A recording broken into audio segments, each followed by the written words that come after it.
Abra sua Bíblia comigo, você que tem uma Bíblia, no capítulo 15 de Lucas. Aleluia!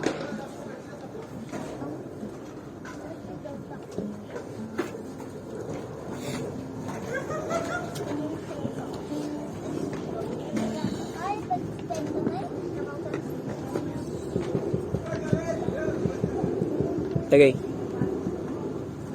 Som. Deixa. Tem que desligar, senão vai...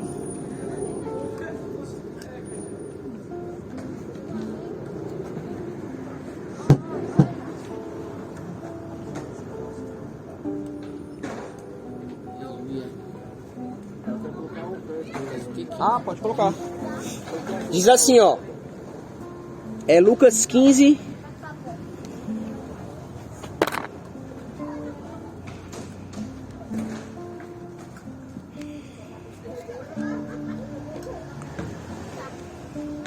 Lucas 15:11, tá?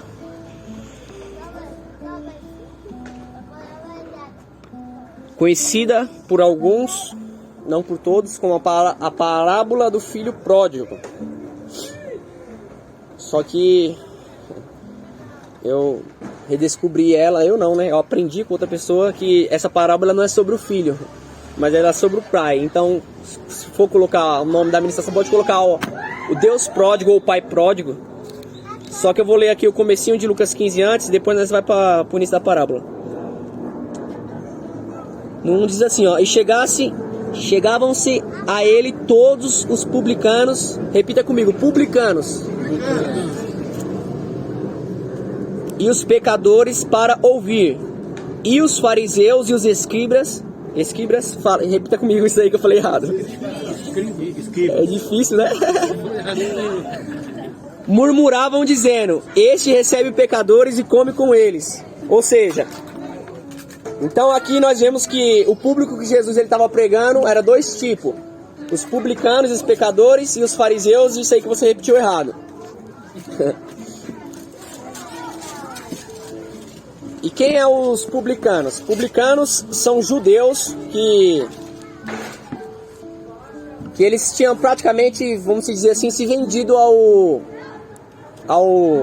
romanos, né? Eles eram judeus que eles cobravam impostos dos judeus, ou seja, eles trabalhavam para os romanos para cobrar impostos dos judeus, e eles eram tidos como traidores, porque o Império Romano eles cobravam mais do que era o justo, né? Por isso que quando João Batista ele vai exortar lá o soldado romano que pergunta para ele o que tem que fazer, salva, você deve cobrar o justo, né? E não o injusto. E aí então é os publicanos, os pecadores, que aqui os pecadores está misturado tudo quanto é tipo de pecador, e tinha os religiosos, que ele vai falar, religiosos, fariseus e os caras que eram bons de Bíblia, né? Os mestres. E quem que eram os fariseus naquele tempo? Os fariseus era como se fosse, não sei se você já entendeu, se você já viu, você entende como que é política, né? Cada um tem o seu partido, e os judeus, eles eram assim, eles eram divididos em partidos. Tinha os saduceus, os fariseus. Qual que eram os outros, você lembra? Hã? Não, pô.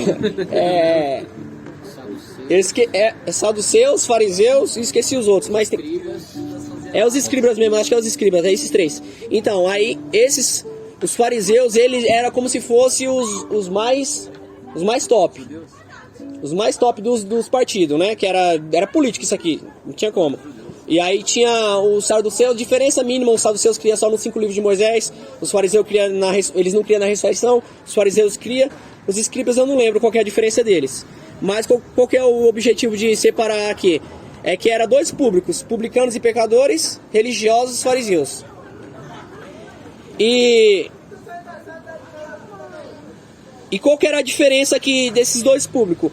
Um era os judeus, todos são judeus.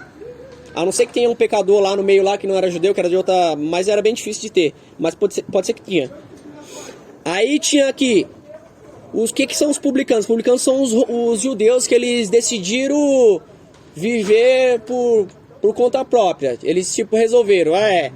nós não vamos seguir a lei, nós vamos viver da nossa forma, vivia segundo o seu ego, tanto que eles se venderam para os romanos, cobravam imposto. Eles eram homens que se interessavam por dinheiro, né? Tanto que eles ganhavam um bom salário para extorquir, né, os judeus. E os pecadores aqui também se enquadram nas pessoas que decidiram viver segundo as suas próprias vontades. Então esses aqui nós vamos enquadrar como aquele tipo, vamos dizer hoje, a hipergraça, né? Aquele que, não, Deus existe, né? Porque eles criam que Deus existia, só que não vou viver segundo Deus, né? Vou viver segundo a minha vontade. É aquele que acredita em Deus, não, mas Deus vai se intrometer na minha vida, né? E os outros aqui, os religiosos, os fariseus, são os religiosos, né? Os religiosos na palavra pejorativa, né? Não no bom sentido, que tem um bom sentido de ser religioso. E eles são... Quem são os fariseus? Os fariseus são aqueles que... Eles criam que a salvação era por obras. Então eles criam que... Se você for ver na parábola do capítulo 16, eu acho, tem uma parábola do publicano e do fariseu. Ele vai falar que os fariseus, eles confiavam em si mesmos. Eu preguei essa parábola da outra vez, quem lembra? Samuel tava, tinha algumas pessoas só. Então eles criam em si mesmos, os fariseus. Eles criam que as obras deles salvavam eles criam que os profetas, que os Moisés e se eles seguissem certinho a lei, que eram 612 princípios. Ô, meu filho, paz. Eles criam que se eles guardassem a lei de Moisés, os livros, eles poderiam ser considerados justos por Deus, né?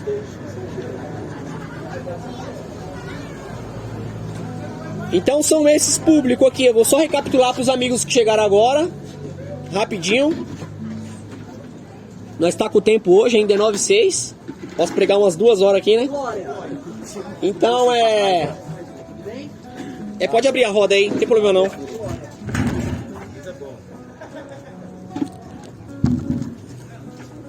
Então, recapitulando aqui, Jesus ele está diante de 2 públicos: os publicanos e os pecadores, os fariseus e os religiosos. Lucas 15 nós está lendo, tá, amigos?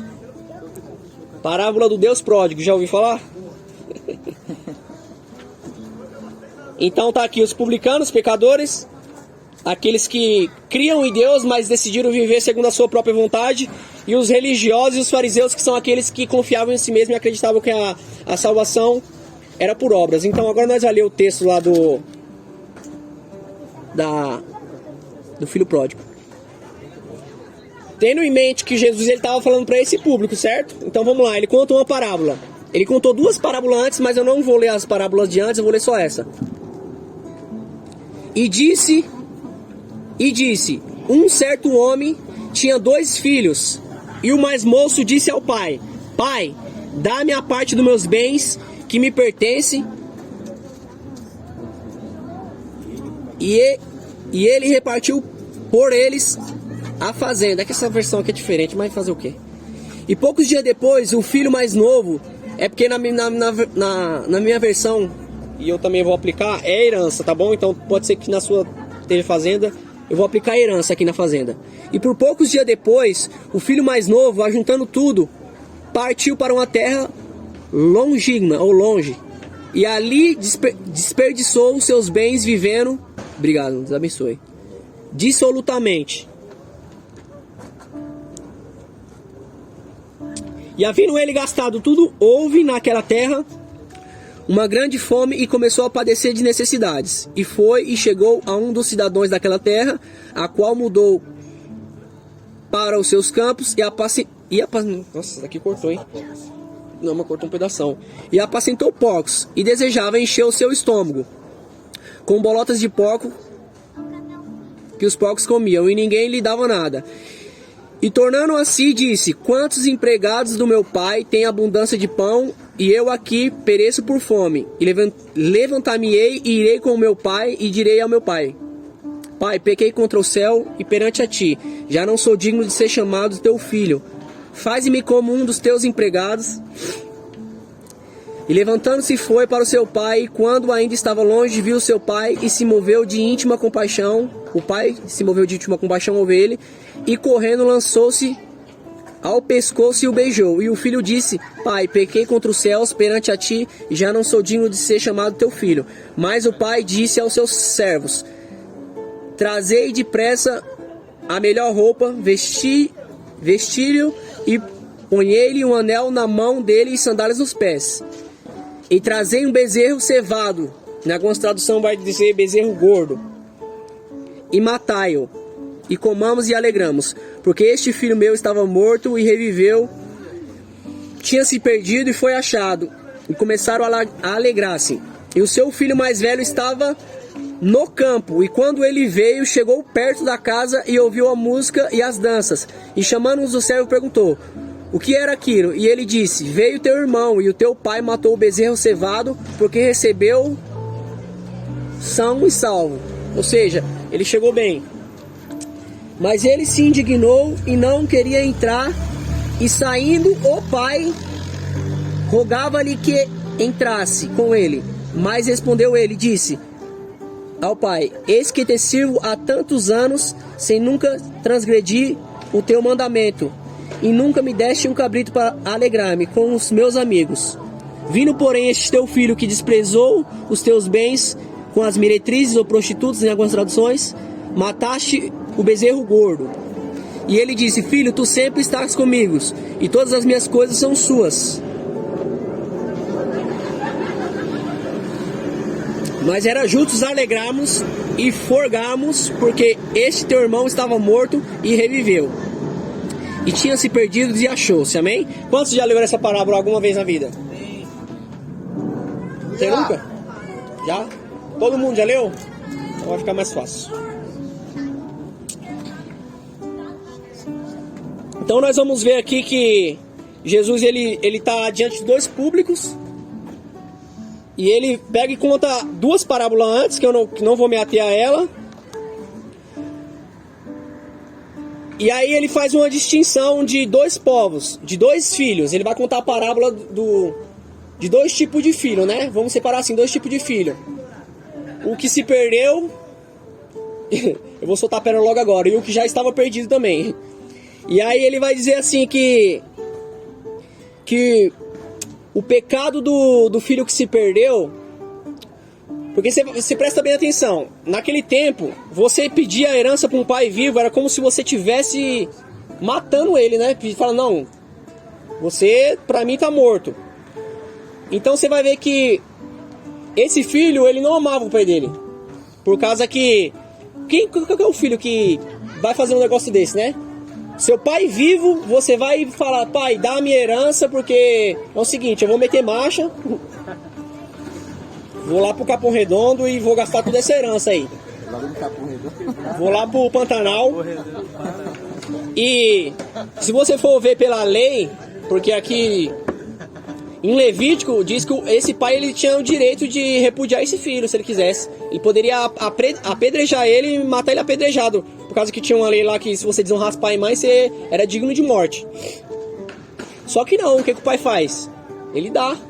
Ele reparte a herança entre os dois, o que ficou e o que foi, e o filho vai embora. Vai embora, a Bíblia vai dizer que ele gastou com meretrizes, com bebida, com tudo que ele tinha. E aí ele vai e sente fome, e aí você pode pensar comigo: ah, ele sentiu saudade ele sentiu saudade do pai. Mas não, se você for ver na Bíblia, não está escrito isso. Muitas das vezes nós escutamos alguém pregando isso, soltando uma pérola dessa, mas quando você vai ler, você vai ver que ele voltou por causa do pão. É que eu não grifei aqui, estava grifado na minha Bíblia, mas eu esqueci. E se você for ver no texto, não diz que ele sentiu saudade do pai, diz que ele sente saudade do pão. Por isso que ele volta e fala: faz de mim servo, porque os teus servos comem bem. E eu tava quase lá comendo a bolota do porco, não era nem o porco, né? E por que é tão escandaloso, né? Jesus, ele abaixou o nível desse filho que se desviou de uma forma que, se você não tiver um entendimento do contexto cultural daquele tempo, você não vai entender. Porque Jesus ele vai falar que ele não desejou comer um porco. Comer um porco naquele tempo lá, um toicinho, né, que nós gostamos, um bacon, já era um escândalo para os judeus, porque os judeus ele não podia comer porco naquele tempo. Nós pode hoje. Menos Samuel, que é adventista, brincadeira. Nós pode hoje comer um toicinho, né? Mas naquele tempo era um escândalo, por causa que o porco ele era considerado impuro. Os judeus ele não poderiam nem chegar perto. Mas Jesus ele vai dizer que ele desejou comer as bolotas, ou seja, a comida do porco. Então, ou seja, ele jogou esse filho que se desviou lá embaixo. E então o que nós vamos ver aqui? Nós vamos ver que o problema desse filho era ele não amava o pai dele. E quem estava aqui da última vez que eu preguei? Deixa eu ver. Levanta a mão quem estava aqui da última vez que eu preguei sobre fome e sede. Quem lembra o que eu disse? Se você não amar a Deus, vai acontecer o quê? Vocês estão ruins, né? Eles esqueceram todo mundo, né? Se vocês não amar a Deus, vocês vão amar outra coisa. Se vocês não adorar a Deus, vocês vão adorar outra coisa. Ou seja, é que assim, eu também falei naquele dia que existe o pecado na Bíblia e existe os pecados. O que é o pecado? O pecado é não amar a Deus. Se você for ver bem, tá escrito lá em Jeremias capítulo 21, eu acho, ou 17. Eu não me engano, eu sou péssimo de referência bíblica. Eu não anotei aqui porque não tava pra me falar isso aqui, mas eu vou ter que falar porque tinha algumas pessoas que não estavam. Lá diz que Deus diz assim: o meu povo ele se corrompeu e cometeu 2 males. Primeiro, ele me deixou a fonte de água viva e cavou cisterna rachada que não retém água. Ou seja, o que é o pecado? O pecado, maiúsculo, é você não amar a Deus segundo todas as coisas. Jesus ele não titubeou quando os discípulos perguntaram: mestre, qual que é o maior mandamento? Amai o seu Deus com toda a sua força, com todo o seu entendimento, e semelhante a esse, amar o teu próximo, né? Então, ou seja, o maior pecado, o pecado que vai estar sendo tratado, é não amar a Deus. E o que seria os pecados? Os pecados é o que eu disse aquele dia, é como se fosse uma consequência, mas não é, né? É a consequência de você não amar a Deus. Mas existe a consequência do pecado, que é outra coisa, né?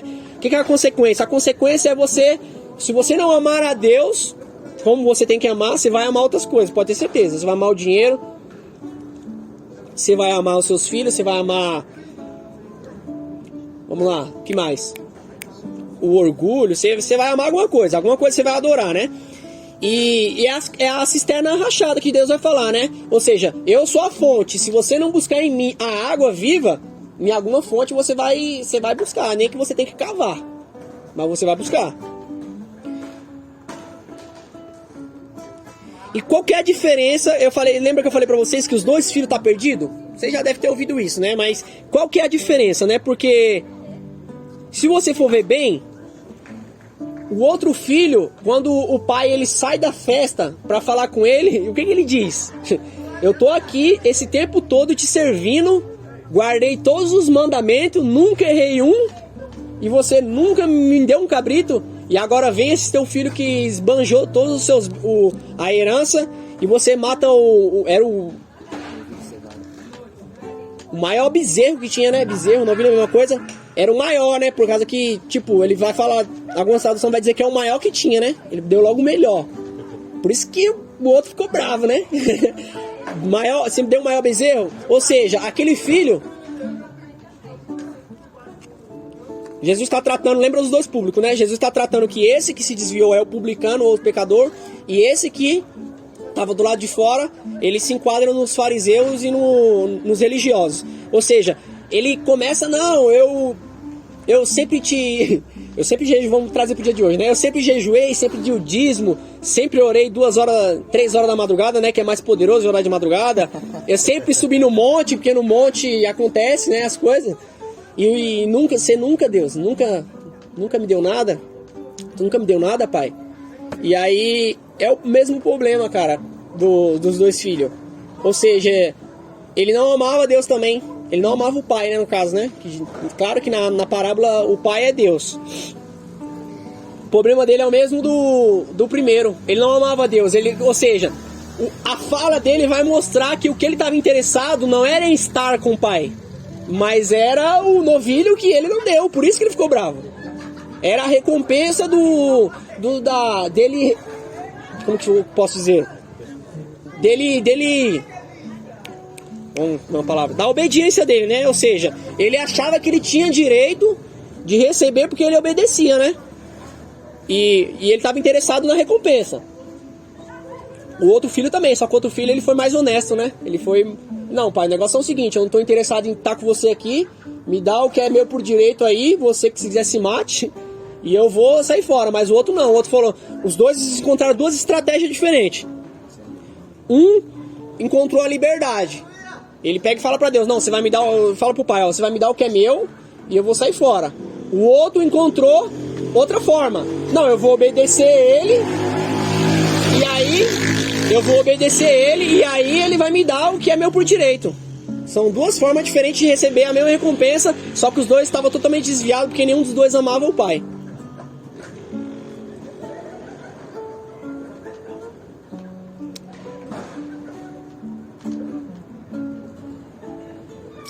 E trazendo para os dias de hoje assim, meus amigos, porque existe religiosos hoje ainda, não existe? Dá um pouco de água pra mim. Porque hoje em dia ainda existem essas pessoas, né? Tipo, aqueles que... Precisa você ter maturidade agora para escutar o que eu vou te falar. Existe um monte de gente que está desviada dentro das quatro paredes, né? Porque dentro da igreja não existe nenhum desviado, porque a igreja ela é o corpo místico, né? E só tá na igreja quem tá em Cristo. Se não tá na igreja, se não tá em Cristo, não tá na igreja. Ainda que você esteja se reunindo dentro de quatro paredes ou esteja aqui no nosso meio. Então, trazendo por, entre aspas, dentro da igreja, quatro paredes, existe aqueles que estão desviados, que agora eu vou tratar eles como os publicanos ou pecadores. E também existe os religiosos, que também, querendo ou não, pode estar dentro da igreja, mas não está em Cristo, né? Ou seja, tem os dois. Existe aqueles que, como eu disse no começo, que os publicanos e os pecadores se enquadravam naqueles que são tipo o Ipegraça hoje, que diz, não, eu creio em Deus, Deus existe e tal, mas Ele não é Senhor da minha vida. Ele é meu Salvador, mas Ele não é meu Senhor. Eu faço o que eu quero da minha vida. E existe também aqueles que é os legalistas, que diz, não, eu vou ser salvo porque eu dou o dízimo certinho, não falto na reunião de oração, eu obedeço os mandamentos certinho. E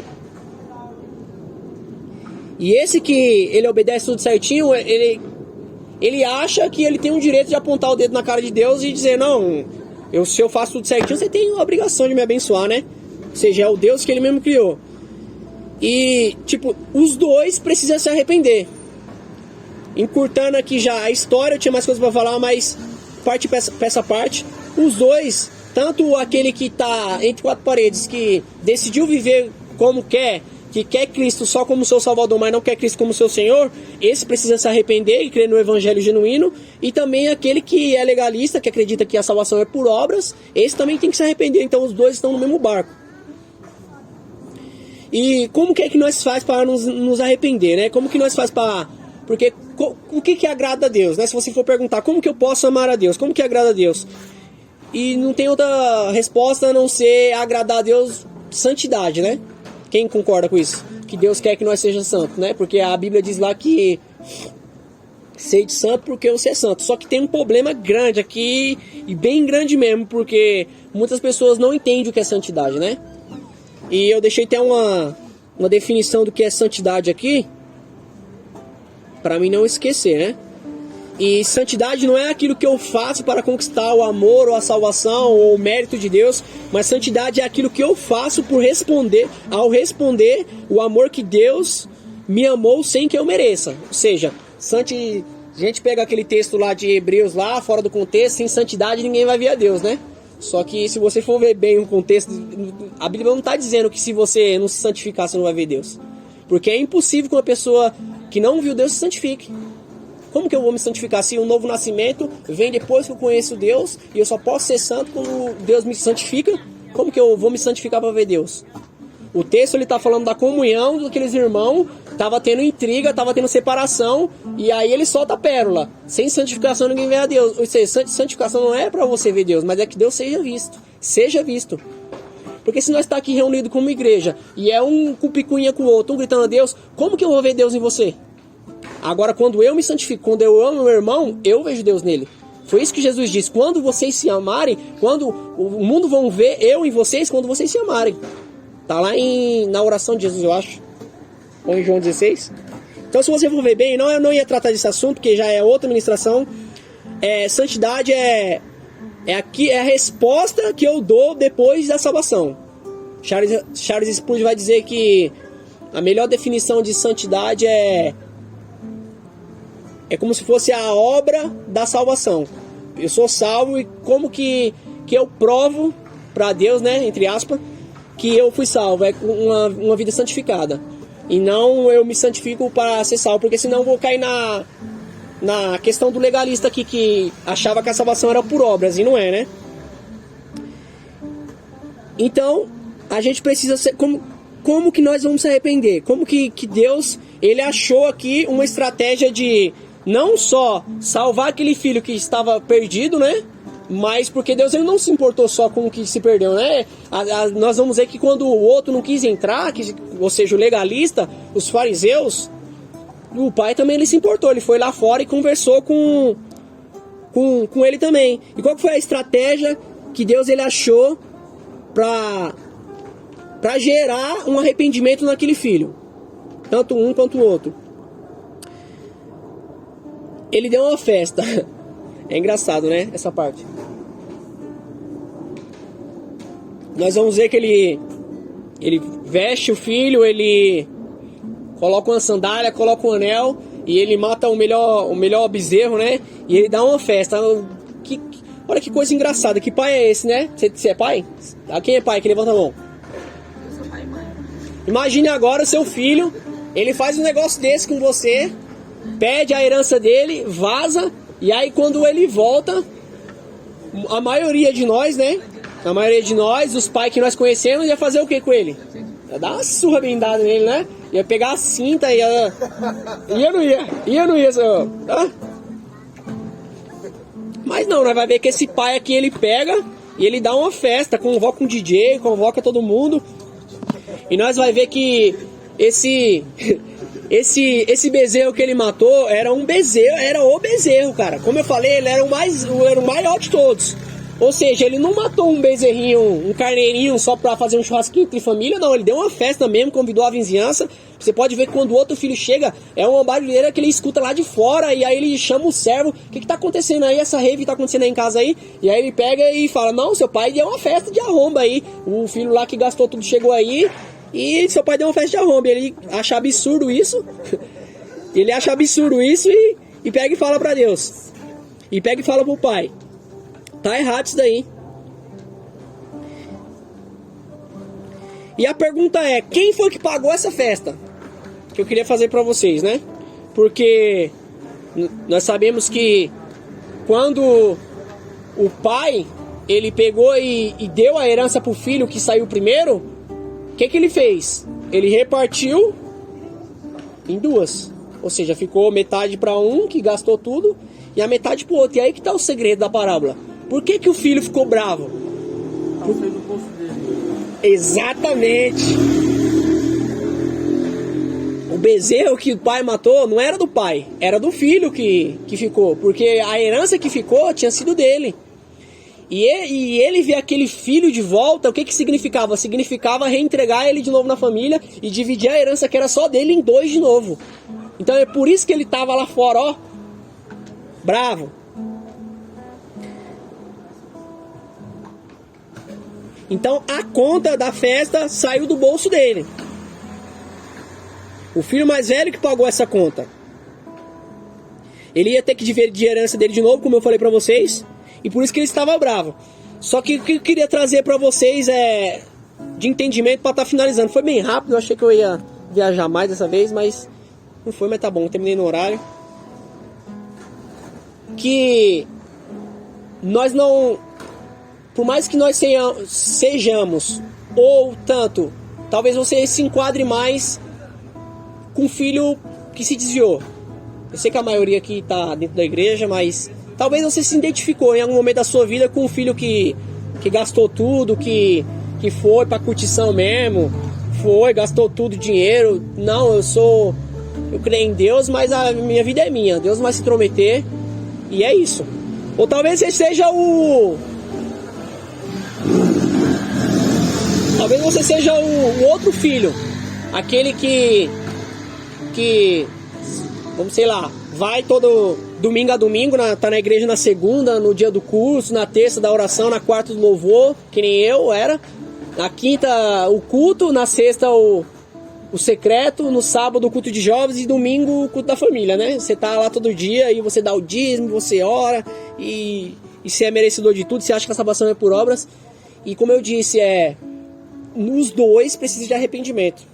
Jesus, ele não descarta nenhum dos dois. Os dois precisam amar a Deus. E talvez hoje aqui você seja o que se desviou e esteja uma lista de pecados que você precisa se arrepender. Tá lá a lista. Eu errei nisso, eu errei nisso, eu errei nisso. E talvez você seja o outro que tá lá com uma lista de coisas que você acertou, mas que você também precisa se arrepender. Porque os dois precisam de arrependimento.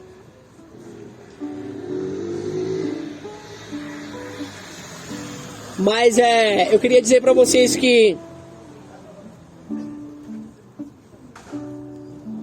nós temos um irmão mais velho que não é como esse, egoísta como esse. Nós temos um irmão mais velho que ele também tá na parábola. Às vezes nós não enxerga ele, mas ele tá contando a parábola. Você pode ver que a parábola termina e ninguém sabe o que aconteceu, né? Você vai saber o que aconteceu só lá na frente, no capítulo 16, quando ele vai contar a parábola do publicano e do fariseu, que lá vai dizer que o publicano, ele desce justificado porque ele se arrependeu, que é continuação, ele vai mandando uma sequência de parábola, respondendo os fariseus, e aí ele vai dizer, de tanto porque o fariseu, eles tinham a chance de ser salvo, só que eles eram duros de coração. Jesus pregava e eles não aceitavam, eles ficavam remoendo, e tanto que até eles achar a pedra, achar um deixa para crucificar Jesus. E aí por isso que lá na frente ele vai dizer, ó, o que se arrependeu, ele está justificado, por mais que ele seja pecador. Mas você, ô fariseu, você não desceu justificado, que é na outra parábola, é isso. E aí, quem que é esse irmão mais velho? É o que está contando a parábola. Ele é um irmão diferente daquele. Jesus, ele pagou a nossa conta. Na cruz, ele foi o cordeiro que morreu, né? O cordeiro que o pai deu para a festa, ou seja, o evangelho. Ele é o bezerro morto para a festa. Ele dividiu a sua herança conosco, diferente do filho que não queria dividir a herança. A Bíblia vai dizer que Jesus ele se entregou e que através da nossa fé nele, nós somos co-herdeiro com ele da herança dos justos. Eu queria deixar essa palavra de reflexão para vocês. Vou finalizar. Deu ao horário, né? Que você venha refletir qual dos dois filhos você é na parábola. Talvez você tenha uma lista de coisas certas que você precisa se arrepender. Talvez você tenha uma lista de coisas erradas. Ou talvez você seja igual eu, você tenha duas listas, as de coisas certas e as de coisas erradas. Talvez nós precisamos se arrepender dos nossos pecados, mas talvez nós também precisamos se arrepender do nosso legalismo, da nossa religiosidade, do nosso orgulho, porque a coisa tá feia nos dias de hoje, meus amigos. Nós precisamos se arrepender só por causa que nós fornicamos, por causa que nós adulteramos, por causa que nós roubamos. Às vezes nós temos que se arrepender por causa que nós brigamos por causa de um instrumento que nós precisamos tocar. Às vezes nós precisamos se arrepender por causa de um evangelismo que a gente faz e grava para mostrar para os outros que nós é melhor do que ele. Às vezes nós precisamos se arrepender por causa de um instrumento que a gente toca e nós achamos que é melhor do que o outro, por causa do dízimo que eu dou e acho que Deus é obrigado a me abençoar por causa disso. O pior pecado que tem na Bíblia é o orgulho. É por isso que aquele fariseu ele não foi justificado, porque ele confiava em si mesmo. As coisas que separou ele de Deus, as coisas que separava o filho de entrar na festa e estar com o pai, era a lista de acerto que eles tinham. Por isso que Jesus ele vai dizer que as meretrizes, os pecadores, eles estão mais perto do reino de Deus do que os fariseus e os religiosos. Que nós não sejamos como o irmão mais velho da parábola, que confiava em si mesmo, que achava que a lista de coisas que ele acertava era a forma que ele ia conquistar a salvação dele, que ele ia conquistar o mérito de ser abençoado, o mérito de... Não, meus amigos, é graça, é tudo graça. Se não fosse Deus dar o seu filho, nós não queríamos nem neles. Eu sei que nós temos o costume de falar na nossa igreja quem quer aceitar Jesus, mas na verdade é o contrário. Deus, ele nos aceitou. A Bíblia vai dizer que ele nos amou primeiro. Se ele não tivesse dado o filho dele, nós nunca creríamos. A Bíblia vai dizer que estavam todos afastados de Deus, todos pecaram, destituídos da glória de Deus foram, sendo justificados mediante a fé. É graça, meus amigos. É graça. Então como que eu blindo meu coração para mim não ser o segundo filho da parábola? Que confiava em si mesmo, que confiava nas suas obras. É eu ser como Jesus. A Bíblia vai dizer em Filipenses capítulo 3, ou é o 2, se eu não me engano, pode ser o 4 também, mas acho que é o 3, que haja em vós o mesmo sentimento que houve em Cristo Jesus, que mesmo sendo Deus, não usurpou ser igual a Deus, mas ele se esvaziou e assumiu a forma de servo e serviu. Eu mostro que eu amo meu irmão, ou que eu amo Deus, não é quando eu obedeço uma lista de regras, mas é quando eu pego uma toalha, como Jesus fez, e eu me coloco de joelho e eu sirvo meu irmão, eu lavo o pé dele. Por isso que Jesus ele vai dizer que vão reconhecer que vocês são meus discípulos, que vocês são filhos de Deus quando vocês amarem uns aos outros. Não quando vocês cumprirem um repertório, bater a meta. Porque tem gente que acha que porque bate meta tem o mérito de Deus, mas não é assim que funcionam as coisas. Amém?